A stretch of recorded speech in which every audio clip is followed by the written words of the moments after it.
The evening rush buzzed through the upscale restaurant, where chandeliers sparkled overhead and the delicate clink of silverware underscored a sea of conversations. Nathan Collins adjusted his tie, stealing a final glance at his reflection in the staff room mirror. Tonight was like any other shift. He'd move seamlessly between tables, handling patrons with practiced grace and a steady smile. After all, this was a job he took pride in. But as he entered the dining area, his eyes fell on a table in the far corner, and he caught his breath. It was Rebecca Hastings. Nathan had heard whispers about her, a high-powered executive who frequented the restaurant, known for her impeccable attire and, more notably, her less-than-impeccable attitude. Her reputation preceded her, dismissive, demanding, and, to those who knew her true colors, entirely unyielding in her judgments. She was glued to her phone, her finger tapping impatiently against the white tablecloth.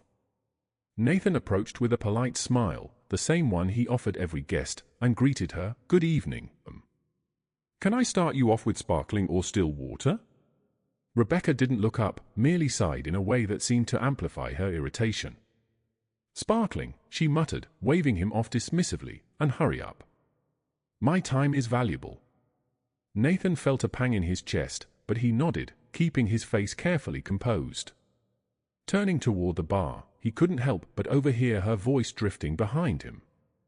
"I can't believe they've hired someone like him here. Standards are definitely slipping." The sting of her words followed him, sharp and undeniable. He gripped the bottle of sparkling water a bit tighter than usual, forcing himself to breathe, to calm the surge of frustration rising in his chest. He was no stranger to rude customers, but it was rare that someone so openly disrespected him. A few of his co-workers glanced his way with sympathetic expressions, but Nathan wasn't about to let her words get the best of him. As he approached her table once more, bottle in hand, Rebecca's attention shifted momentarily from her phone to him. Her gaze was cold and assessing, her eyes narrowing as though examining an insect that had crawled onto her pristine table. "You're new, aren't you?" she asked, though it didn't seem like a genuine question. "I've been here for quite a while, actually," Nathan replied, his tone even. He was polite but firm, not giving her the satisfaction of seeing him flinch. "Who?" She raised an eyebrow, a faint, almost derisive smirk appearing on her lips. "Could have fooled me." Nathan steadied his hands as he poured her water, each movement precise and controlled. He had faced hostility before, but something about her unspoken belief that she was somehow above him sent a new surge of anger through him. It was the way she looked through him, as though he were invisible, and yet unworthy of being ignored. As he finished pouring, Rebecca sighed dramatically. "This place used to be so exclusive. Now it's like every establishment is in a race to appear diverse." Her voice held a mocking lilt, as if his very presence offended her delicate sensibilities. Nathan forced himself to stay calm, refusing to give her the reaction she clearly wanted. "Is there anything else I can bring you right now?" he asked, the edge in his voice barely noticeable but satisfying to him nonetheless. She shrugged, her gaze dropping back to her phone. "I'll have the seared salmon," she said in a tone that implied he should have already known. "And make sure it's done right, the way they used to do it." "Of course," he replied, his voice unshaken, though he felt his pulse quicken. Turning to leave, he caught her final, muttered comment, intended to wound, "Some people just don't know their place." As Nathan headed to the kitchen, his mind was racing. He'd handled countless demanding customers, but her disdain cut deeper than most. Her sneering dismissal, her veiled insults, each jab had felt like a deliberate attempt to make him feel small, unworthy, out of place. This restaurant was supposed to be a haven of elegance, a place where all patrons were treated with respect. Yet tonight, he was reminded that some people still saw only what they wanted to see, regardless of his dedication, professionalism, or qualifications. He returned with her meal, setting it down with the same precision as before. Her response was predictable, a quick, cursory glance, followed by a dismissive sniff. Rebecca took a small bite, then set her fork down as if the very act of eating was a chore. "Well," she began, loudly enough to draw attention from nearby tables, "this is barely up to standard. It's like no one cares about quality anymore. Is there anything wrong with the dish, Nathan asked, his voice tight yet measured. She looked him over, her gaze dismissive. You wouldn't understand. It's a matter of taste, refinement, she said, as if that explained everything. He nodded, keeping his composure intact. But he noticed how other patrons glanced her way, their expressions ranging from quiet disgust to silent solidarity with him. Some seemed appalled, others sympathetic, but Nathan kept his gaze steady, refusing to show any sign of the turmoil bubbling beneath his calm exterior. As the night went on, he continued to attend to her needs, each interaction more grating than the last. She waved him over incessantly, as though he were her personal servant, demanding attention while making pointed comments about his attitude or his competence. She found every reason to remind him that, in her eyes, he did not belong. Finally, after her last glass of water had been poured and her check had been brought, Rebecca leaned back in her chair, her gaze fixed on him with that same derisive glint. Well, aren't you going to thank me for my patience? She asked, smirking as she tapped her glass on the table. Nathan took a deep breath, carefully keeping his voice steady. Thank you for dining with us. I hope your evening was enjoyable. Oh, I'm sure it was more enjoyable for you, she sneered, lifting the glass and, before he could react, flinging the remaining water directly at him. The icy liquid hit his face, soaking his shirt, and the shock of it rendered the entire restaurant silent. The clinking of glasses stopped, every conversation frozen mid-sentence. All eyes were on him and Rebecca. She sat back, her eyes glinting with satisfaction, a smug smirk twisting her lips. For a brief, fiery moment, Nathan felt the urge to speak out, to call her out for her blatant disrespect, to demand the respect he'd worked so hard to earn. But he held back, knowing it would be wasted on her.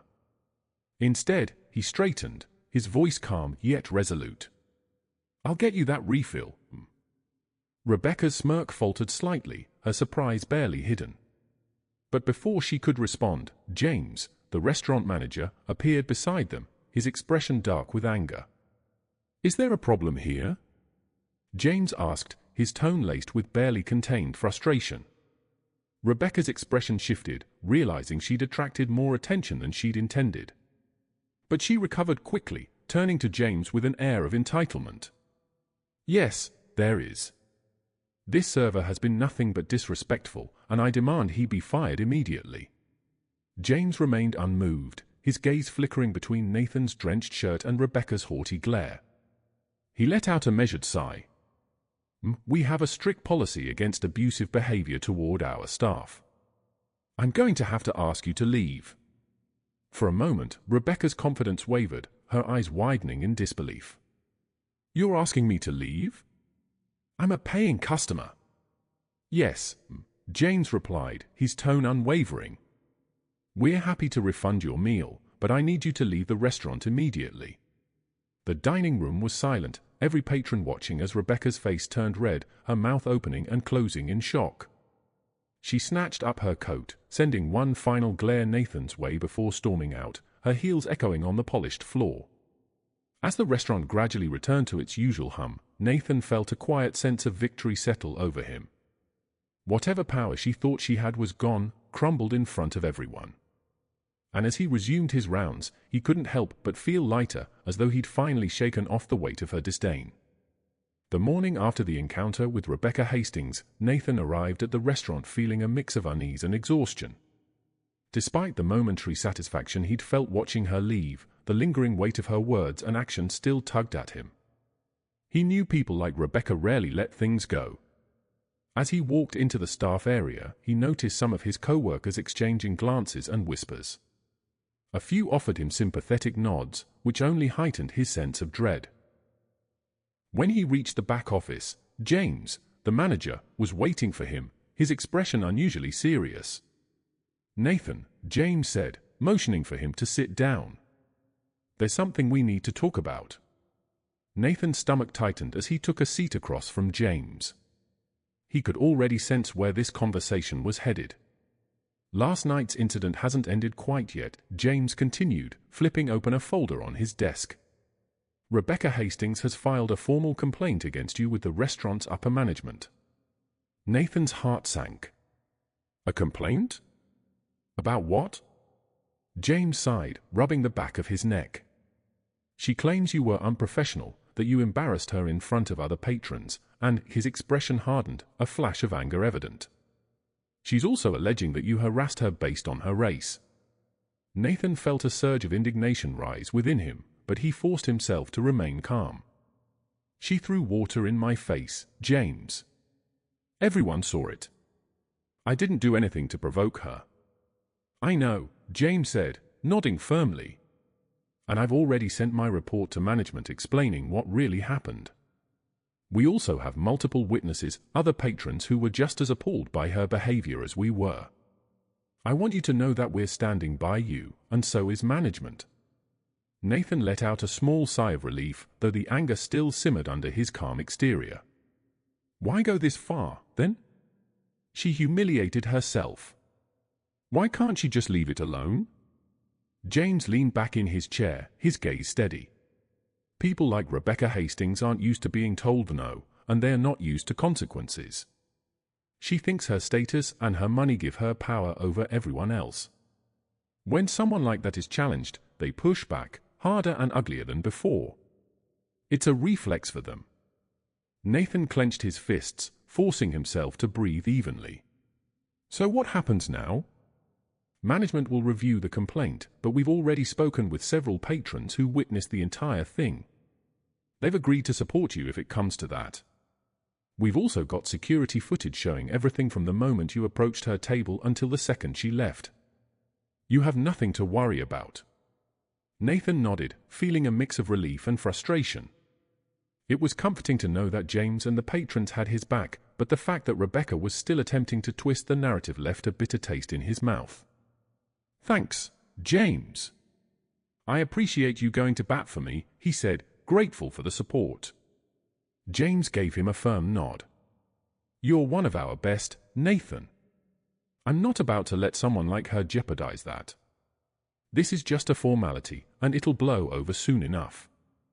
As the conversation wrapped up, Nathan returned to the dining area to begin his shift. The usual rhythm of the restaurant seemed to soothe him, each familiar face and polite exchange serving as a reminder of why he loved his job. But beneath the surface, a lingering unease stayed with him. He had seen people like Rebecca wield their influence before, using money and connections to get their way, and he couldn't help but wonder if she would go even further. Later that evening, as he was finishing up a table, one of his co-workers, Sarah, came over with a curious look on her face. Nathan, I just heard something strange, she said, lowering her voice. Apparently, Rebecca's company reached out to our manager. They want you to come in and give your account of what happened. Nathan looked at her, surprised. Her company? Why would they care? Sarah shrugged, a slight smirk appearing. Word has it that one of our patrons, someone who witnessed the whole thing, knew someone at her firm. They might be looking into her behavior now. I guess it's not the first time she's had issues with people. The news left Nathan stunned. He'd expected her to use her influence to silence him, but he hadn't imagined she'd face repercussions beyond the walls of the restaurant. If her company was investigating, maybe, just maybe, this was his chance to tell the whole story and stand up for himself. He felt a renewed sense of determination as he agreed to the meeting. If Rebecca's actions had drawn the attention of her company, perhaps this was an opportunity to make sure she couldn't brush off her behavior as easily as she expected. The following day, Nathan arrived at the consulting firm's office building, a towering glass structure that seemed to gleam with an intimidating precision. The receptionist led him through a series of hallways to a conference room, where a poised, professional woman greeted him with a firm handshake. Mr. Collins, thank you for coming in. I'm Pauline Miller, Head of Human Resources here, she said, her voice calm and reassuring. We've received some reports regarding Ms. Hastings' behavior, and we're conducting an investigation. We want to understand exactly what happened. Nathan nodded, feeling both nervous and emboldened. Thank you for giving me a chance to explain. I've brought some security footage from the restaurant that shows the incident, as well as written statements from patrons who witnessed it. Pauline's eyes flickered with surprise, a slight nod of approval following. That's very helpful, Mr. Collins. We take matters like this seriously, and it's important that we understand all perspectives involved. Nathan began recounting the events of that evening, starting from Rebecca's dismissive attitude and ending with the moment she threw her drink at him. He spoke calmly but honestly, his voice steady as he described her behavior, her veiled insults, and her attempts to undermine his dignity. He detailed her final words, the way she spat you peoples with so much venom that it was impossible to mistake her meaning. Pauline listened attentively, occasionally making notes, her expression serious. "This is very concerning, Mr. Collins," she said when he'd finished. "It seems there's a pattern of behavior here that reflects poorly on our organization's values." As they spoke, the door opened, and Nathan's stomach dropped when he saw Rebecca stride into the room, her face twisted with indignation. "Are you kidding me?" she scoffed, crossing her arms as she looked between Nathan and Pauline. "I can't believe you're entertaining this nonsense. It's ridiculous." Pauline's expression remained calm, but there was an unmistakable firmness in her tone. "Miss Hastings, this is a formal inquiry. We expect professionalism from all involved." Rebecca's gaze narrowed, her lips curling in a sneer. "Professionalism? I'm the one who was insulted. He was completely rude and disrespectful, and now he's dragging me through the mud because I dared to expect a little respect." Nathan met her gaze, unflinching. "Respect is a two-way street, Miss Hastings. I was professional throughout the evening, even when you weren't." Pauline intervened before the conversation could escalate further. "Miss Hastings, we have security footage of the incident, along with multiple witness accounts corroborating Mr. Collins's account. This behavior is not in line with our standards, and we're taking it very seriously." Rebecca's face went pale for a moment, her bravado faltering as she realized the situation was slipping out of her control. "So you're really going to take his side over mine? After everything I've done for this company?" "This isn't about taking sides," Pauline replied calmly. "This is about maintaining a standard of respect, inclusivity, and professionalism. Effective immediately, you are suspended, pending further review." Rebecca's expression twisted with fury, but she bit back her response, her fists clenched tightly at her sides. "This is a mistake," she hissed, directing a glare at Nathan. "You'll regret this."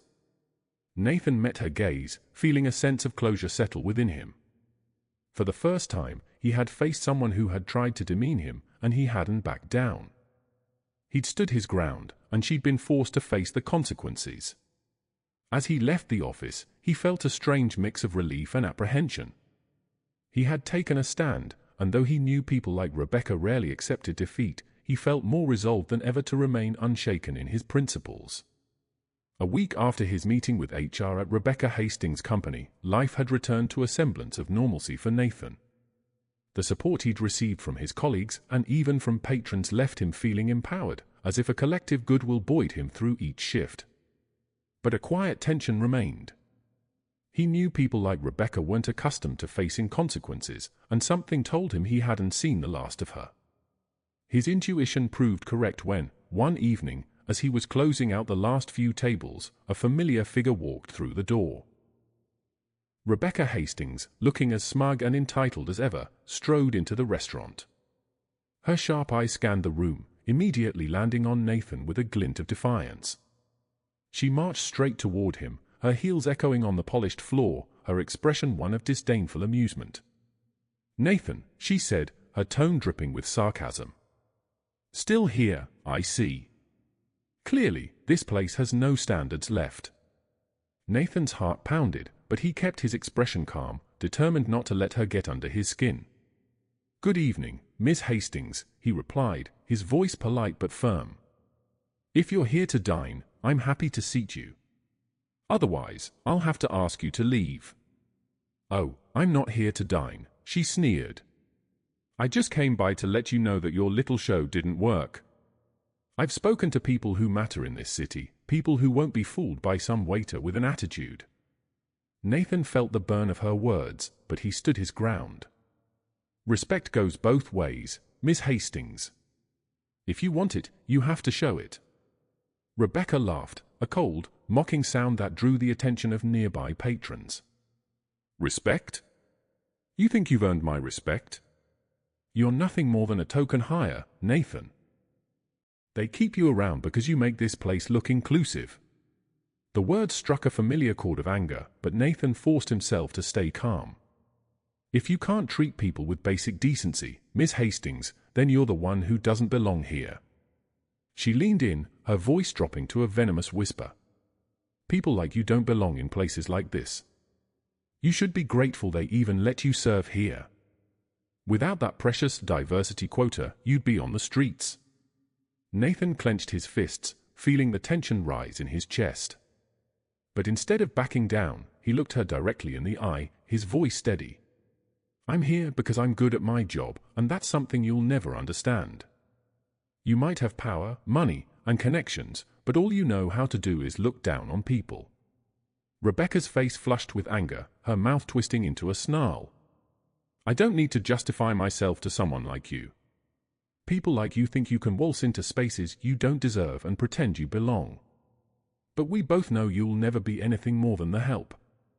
Nathan felt the weight of her words, the arrogance dripping from every syllable. But instead of letting her words wound him, he felt something shift within him. He was done being silent, done letting her words define him. He straightened, meeting her gaze with an unyielding resolve. You're right, Rebecca, he said, a hint of a smirk tugging at his lips. I am all the help. But the only thing you seem to help is proving why places need people like me, people who treat others with respect, not arrogance. She let out a furious scoff, her voice rising. You think you're so clever, don't you?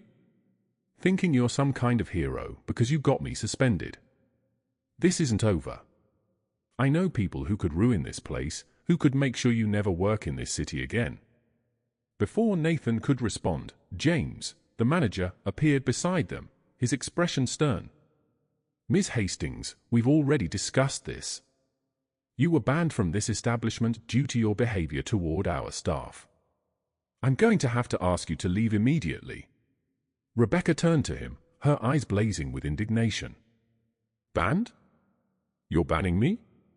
Do you have any idea who you're dealing with?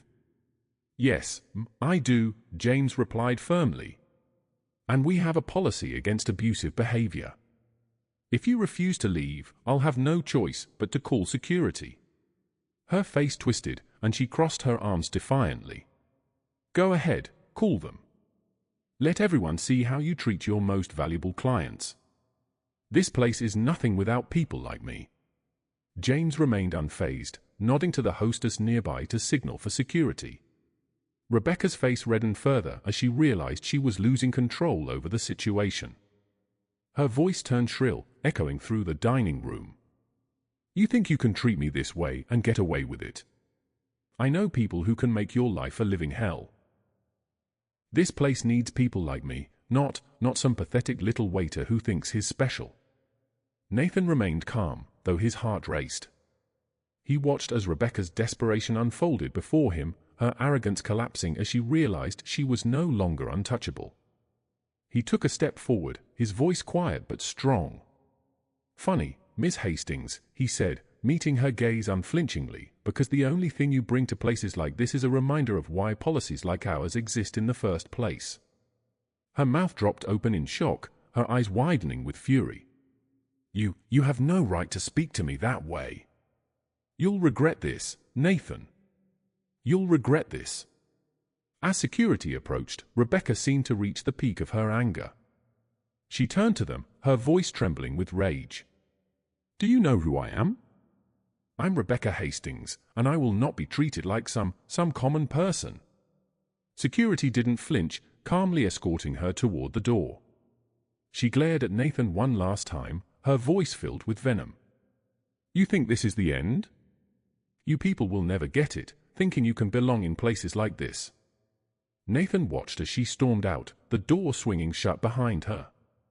A wave of silence washed over the dining room, and he could feel every eye on him, a mix of sympathy, respect, and quiet support in their gazes. James put a reassuring hand on his shoulder, giving him an approving nod. You handled that well, Nathan, he said, his tone supportive. If she tries anything else, we're all behind you. Nathan felt a rush of gratitude, his tension easing as he looked around at the people who had witnessed the scene. For the first time, he felt an overwhelming sense of solidarity from his colleagues and patrons alike.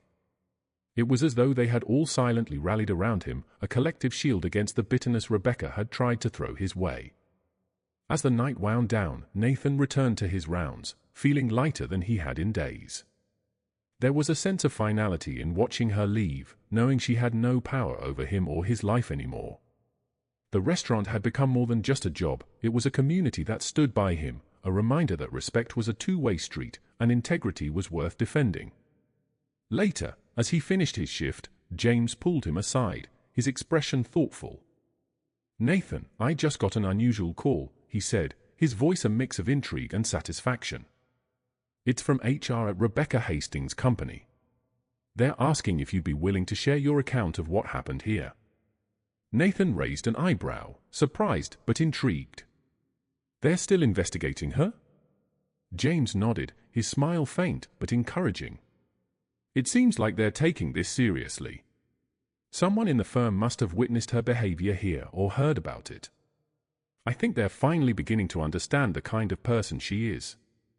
A surge of satisfaction welled up in Nathan's chest.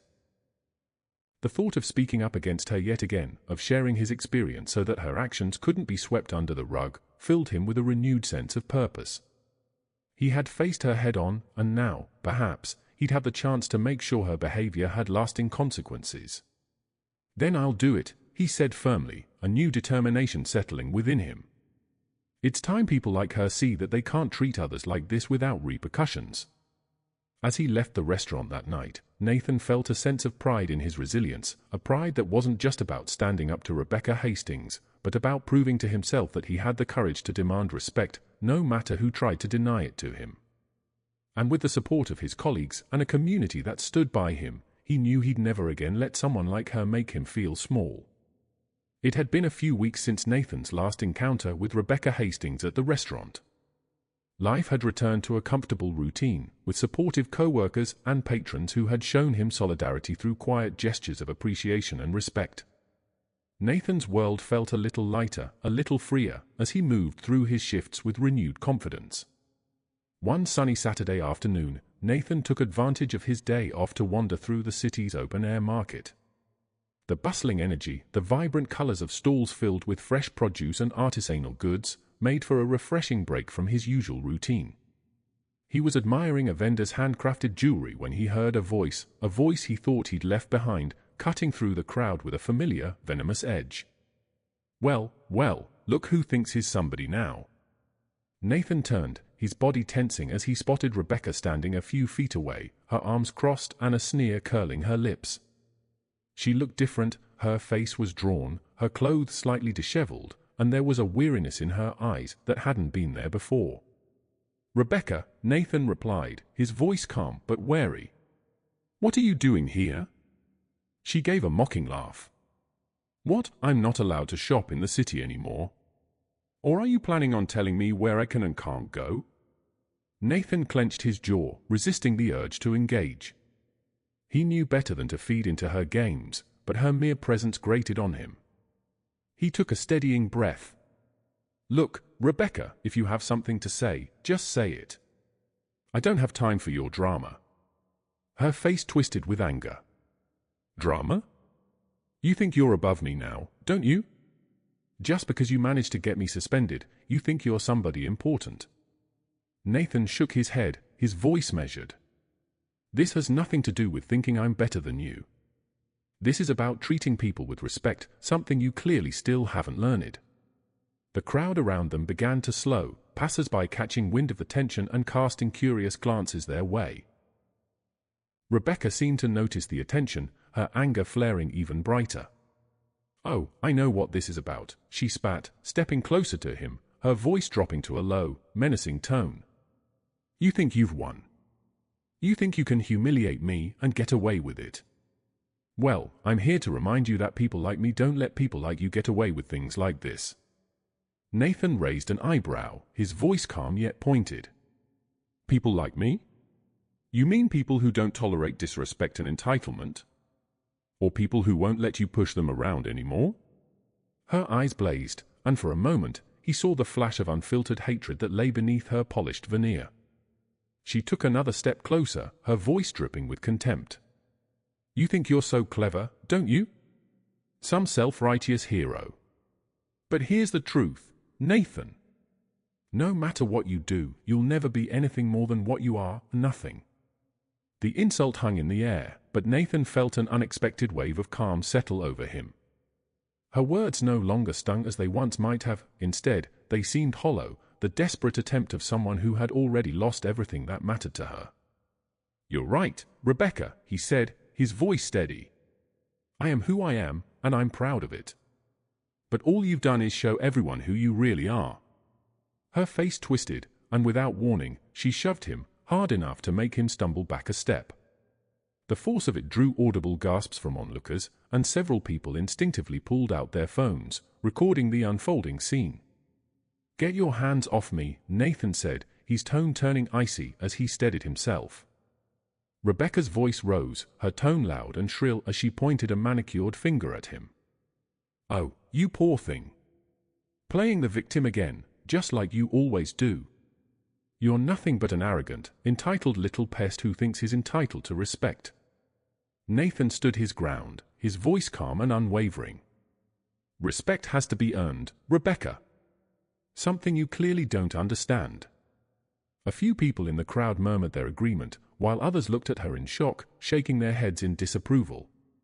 She noticed them, her gaze darting between the onlookers, a flicker of panic crossing her face before she turned back to Nathan, her voice growing louder and more desperate. "This isn't over," she sneered. "People like me don't let people like you get away with this. You're trash, nothing but a low-class nobody who thinks he deserves to be in the same space as people like me." Nathan let out a small, mocking laugh, crossing his arms as he looked at her with a steady, almost pitying gaze. "Funny. You're the one making a scene in the middle of a public market. Looks like you're the only one here who feels out of place." Rebecca's face flushed red, her composure slipping further as she clenched her fists, trembling with rage. "You think you've won, don't you? You think this little public act makes you better than me. But you'll always be nothing, just a nobody who's forgotten the second he's out of sight." The crowd continued to watch, many recording the encounter, and a few even chiming in with words of support for Nathan. "You can't treat people like that, lady," one man called out, shaking his head in disgust. "Yeah, we're all watching. We can see who the real problem is here," a woman added, her phone pointed directly at Rebecca. The corners of Nathan's mouth lifted in a faint smirk. "Looks like you've got your audience, Rebecca. Go ahead. Show them who you really are." Her eyes widened, darting from face to face in the crowd, and for the first time, he saw a flicker of vulnerability cross her face, a realization that her carefully crafted image was crumbling.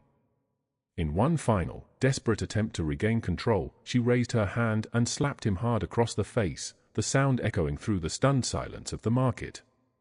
Nathan took a steadying breath, the sting of her slap burning across his cheek, but he didn't flinch. Instead, he straightened, his voice calm and resolute. "You're only proving what everyone already sees. This is who you are."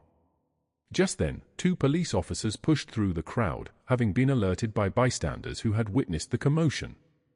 The taller officer stepped between them, his gaze shifting from Rebecca's flushed, furious face to Nathan's calm expression. "What's going on here?" the officer asked, his tone firm. Rebecca instantly turned to him, her voice taking on a pleading, desperate edge. "Thank goodness you're here. He's been following me, harassing me. I had no choice but to defend myself." The officer glanced at Nathan, who simply held up his hands in a calm gesture. "Officer, I was just minding my business when she approached me and started this entire thing. There are plenty of witnesses here who saw everything." The second officer, who had been watching the videos on bystanders' phones, shook his head and turned to Rebecca. "We have multiple recordings here showing that you were the aggressor." Rebecca's face drained of color, and her voice turned frantic. "This is a mistake. He provoked me. I was just defending myself." The officer remained unmoved, taking out a pair of handcuffs. We're placing you under arrest for assault and disturbing the peace. Please turn around and put your hands behind your back." Her eyes widened in horror as she backed away, shaking her head in disbelief. "You can't arrest me. I'm the victim here." "He's lying. Everyone here is lying." But the officer didn't waver, gesturing for her to comply. The crowd murmured, several people voicing their satisfaction at seeing her finally face consequences. As the officers cuffed her and began leading her away, Rebecca's final words rang out, her voice desperate and bitter. "You people will regret this. You have no idea who I am. People like me don't get treated this way." Nathan watched as they escorted her to the patrol car, her protests fading into the background noise of the market. He felt a surge of relief wash over him, as though a weight he'd carried for far too long had finally lifted. People around him began to clap and pat him on the shoulder, offering words of support. "Good for you, man," a woman said, nodding approvingly. "People like her need to learn they can't treat others like that." "Can't believe someone would act like that in public," another person added, shaking their head. Nathan gave them a grateful smile, thanking each person who offered their support. For the first time, he felt an overwhelming sense of closure. Rebecca Hastings had shown everyone her true colors, and he hadn't needed to lift a finger to make it happen. Her own arrogance and entitlement had been her undoing. As he walked away from the scene, he felt a deep, abiding sense of peace. He had stood his ground, remained true to himself, and watched as someone who had tried to make him feel small had been exposed for who they really were. The evening sun cast a warm glow across the city skyline as Nathan closed his apartment door behind him. He let out a long breath, the events of the day swirling in his mind like the final scenes of a long, intense film. Rebecca Hastings, her anger, her entitlement, her fury at losing control, had been led away in handcuffs, finally forced to face the consequences of her own actions. In the privacy of his apartment, he felt a smile target his lips, a mixture of relief and quiet triumph settling over him. He dropped his keys on the small table by the door and sank into his couch, leaning back and letting the calm of his surroundings wash over him. The weight of Rebecca's words and actions, the sting of her insults, and the burden of her disdain, all of it seemed to dissipate, leaving him feeling lighter than he had in weeks. Her attempt to wield her status as a weapon had failed, and she had learned, perhaps for the first time, that her privilege couldn't protect her from accountability. The next few days passed in a blissful, uncomplicated rhythm. Nathan returned to work, each shift marked by the support of his co-workers and the patrons who had witnessed or heard about what happened. The restaurant felt like a different place, filled with a renewed sense of camaraderie. Sarah, his co-worker, gave him an approving nod the next time they worked together. "You really showed her," she said, flashing him a grin as she handed him a tray. "Everyone's talking about how you stood up for yourself. Makes me proud to work with you." Nathan chuckled, feeling a warmth spread through him. "Thanks, Sarah. I just did what I had to do. I think people like her, well, they need to be reminded that their actions have consequences." As he continued his rounds, patrons would occasionally stop him, some to commend him for his courage, others to share their own stories of dealing with entitled people.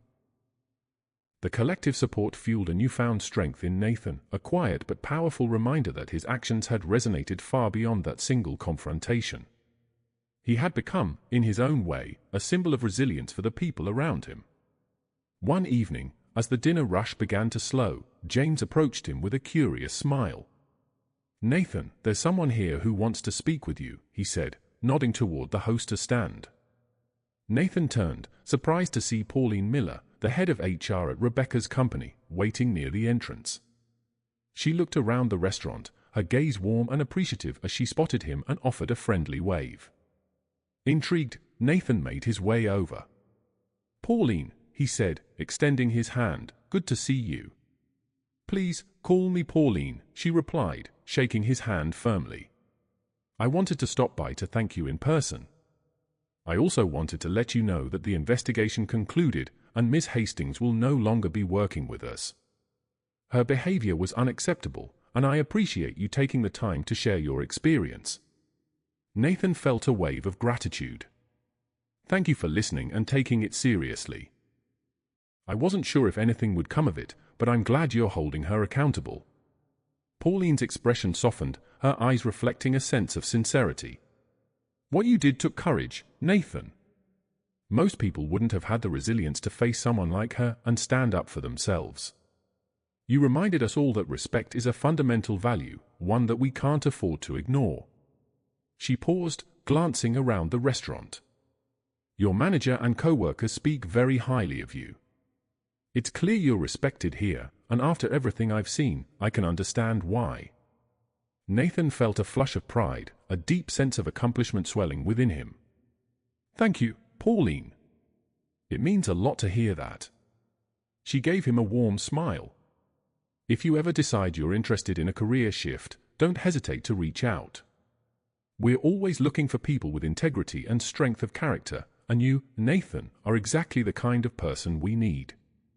Caught off guard by the offer, Nathan blinked, a faint smile tugging at his lips.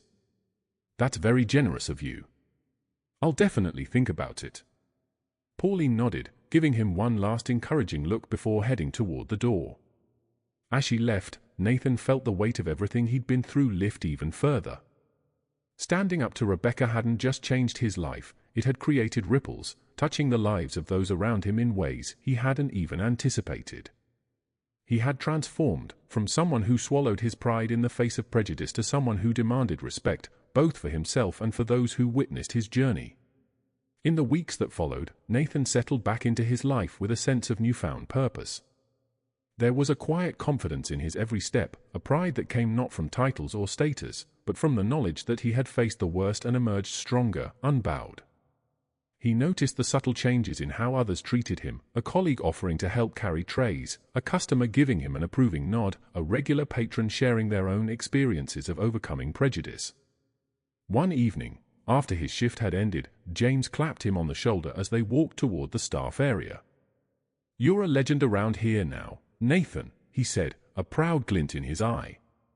"The way you handled everything, it's inspired a lot of people. Makes me proud to have you on the team." Nathan laughed, feeling lighter than he had in months. "Thanks, James. I just hope it makes a difference, that maybe someone else sees this and realizes they don't have to put up with people like her." "Oh, trust me," James said, grinning. "You already have." As they finished closing up the restaurant, Nathan felt a deep sense of belonging, a feeling he hadn't realized he'd been searching for. This place, this job, these people, they were more than just co-workers and patrons. They were a community, one that rallied around him when he needed it most, and one that reminded him of the power of standing up for himself. A few days later, Nathan took a walk through the city, passing by the open-air market where he had confronted Rebecca for the last time. The place looked peaceful, filled with families, couples, and vendors selling everything from handcrafted jewelry to fresh produce. He stopped for a moment, taking in the sights and sounds, feeling a quiet satisfaction settle within him. In that moment, he realized that Rebecca no longer had any hold over him. The fear, the anger, the resentment, all of it had dissolved, replaced by a sense of closure and peace. He'd faced her down, not with hatred or retaliation, but with dignity and resilience, letting her own actions speak for themselves. He continued his walk, feeling a renewed sense of freedom. The experience had taught him that respect wasn't something he could wait for or expect to receive passively, it was something he had to claim, something he had to believe he deserved. And as he moved through the city, he felt that respect radiating from within, a strength that would guide him in every part of his life. For so long, Nathan had carried the weight of silence, thinking it was easier to avoid conflict and stay invisible. But now he knew the power of speaking out and the solidarity it could bring. He had become a voice not just for himself, but for everyone who had ever felt small or diminished.